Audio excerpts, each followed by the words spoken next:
Yesterday, Governor Greg Abbott of Texas enacted a law that prohibits abortions beyond 6 weeks of pregnancy, a measure often referred to as the heartbeat bill. This legislation prohibits any abortions that occur after 6 weeks from conception. While there is a provision within the law for cases of medical emergencies, it notably lacks an exception for situations involving rape or incest.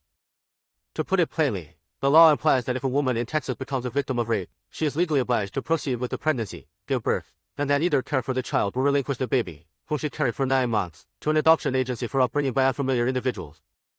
This scenario is being framed as a manifestation of individual freedom.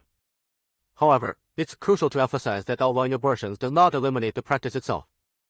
Surprisingly, countries that permit legal abortions tend to have lower abortion rates compared to those where abortion is illegal. Furthermore, in places where abortions are legal, fewer women are put at risk by attempting dangerous self-induced abortion procedures.